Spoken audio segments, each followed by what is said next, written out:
आज हम पढ़ने वाले हैं गर्भ में वर्णोत्पत्ति के बारे में। वर्णोत्पत्ति के बारे में चरक, सुश्रुत और वाग्भट आइए देखते हैं। चरक ने चरक शारीर 8 में बताया है कि वर्ण 3 प्रकार के होते हैं और कहा है कि इसमें अग्नि महाभूत की हमेशा प्रधानता होती है।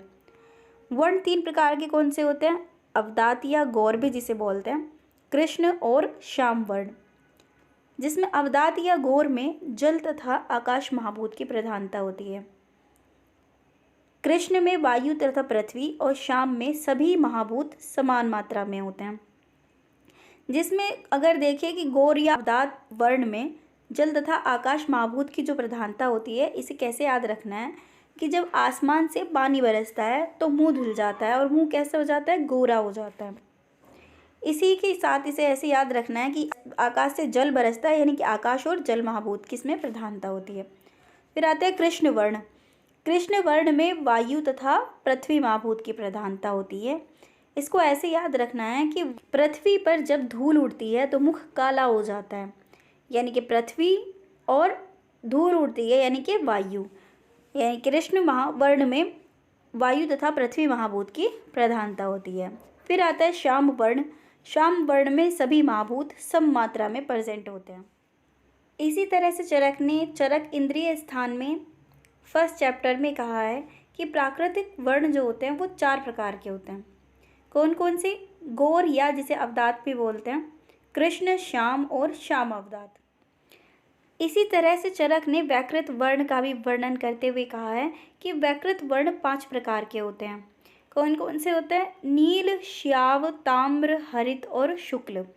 इसे कैसे याद रखना है कि श्याम नीला है तो तुम क्या हो? तुम हरि शुक्ला। श्याम मतलब यहाँ पे शाव आता है, ध्यान देना, यहाँ पे शाव मतलब श्याम, नीला मतलब नील वर्ण, श्याम नीला तो तुम क्या हो? तुम मतलब यहाँ पे आएगा ताम्र, हरि मतलब हरित और शुक्ला मतलब शुक्ल वर्ण। सुश्रुत ने शारीर स्थान में वर्ण के 4 प्रकार बताए हैं और कहा है कि प्रत्येक वर्ण में सर्वथा अग्नि महाभूत की प्रधानता होती है, यानी कि इस अग्नि महाभूत का संयोग सभी प्रकार के वर्ण में होता है। अब ये वर्ण 4 प्रकार के होते हैं, तो इसमें सबसे पहले आता है गौर या जिसे अवदात भी कहते हैं। हम पीछे भी चरक के अकॉर्डिंग पढ़ चुके हैं, गौर या अवदात। और फिर आता है कृष्ण, गौर और श्याम, कृष्ण और श्याम।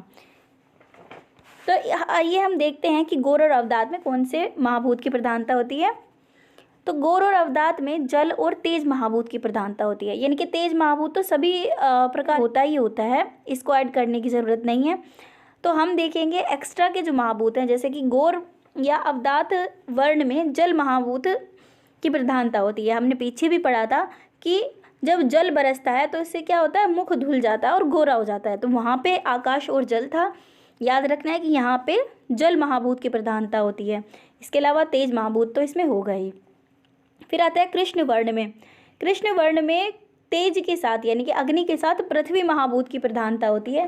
जैसे कि हमने पीछे देखा था कि धूल उड़ती है तो क्या होता है? मुख काला हो जाता है। तो यहाँ पे क्या है इसमें कि काला होता है, इसलिए यहाँ पे पृथ्वी महाभूत की प्रधानता मानी है।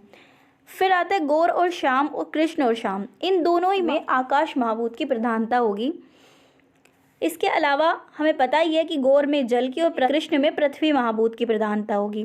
बाकी तो ये सभी में तेज महाभूत की प्रधानता तो सभी में होगी। यानी कि सुश्रुत ने 4 प्रकार के वर्ण में गौर कृष्ण, गौर श्याम और कृष्ण श्याम इनका वर्णन किया है। इसमें यह भी कहा जाता है कि एक व्यू किंचित मतानुसार भी दिया गया है, जिसमें कहा है कि गर्भिणी जिस प्रकार के वर्ण का आहार सेवन करती है उसी प्रकार के वर्ण का गर्भ उत्पन्न होता है। हारित के अनुसार, हारित ने दोषानुसार वर्ण का वर्णन किया है। जैसे वात दोष जो होता है वो श्याम वर्ण के अंदर वात दोष की प्रधानता होती है। इसी तरह से पित्त दोष गौर वर्ण के अंदर, कफ दोष श्याम वर्ण के अंदर पाया जाता है। इसके अलावा 3 दोष तो स्वतंत्र प्रकार से थे, जैसे कि वात, पित्त, कफ, और इसी में इन्होंने रक्त को ऐड करके, यानी कि वात, पित्त, कफ के साथ रक्त को ऐड कर दिया है और 3 एक्स्ट्रा वर्ण बताए हैं इसमें, जिसमें कि वात और रक्त वाले में कृष्ण वर्ण की, पित्त और रक्त वाले में पिंगल वर्ण की। इसको कैसे याद रख सकते हैं, जैसे कि प्यार में पागल यानी कि PR और प्यार, और पागल मतलब पिंगल वर्ण का। फिर आता है कफ और रक्त में श्याम वर्ण की।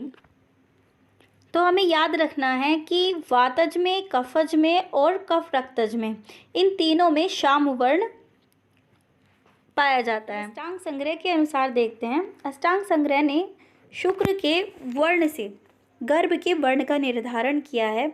इसमें कहा गया है कि अगर शुक्ल वर्ण का या फिर मंडाब वर्ण का दिखाई देता है तो वहाँ पे उस शुक्र से गौर वर्ण की उत्पत्ति होती है। इसी तरह से तेलाब वर्ण अगर शुक्र का होता है तो कृष्ण वर्ण की, और मधु आब यानी कि मधु के समान अगर वर्ण दिखाई देता है तो उससे श्याम वर्ण की उत्पत्ति होती है।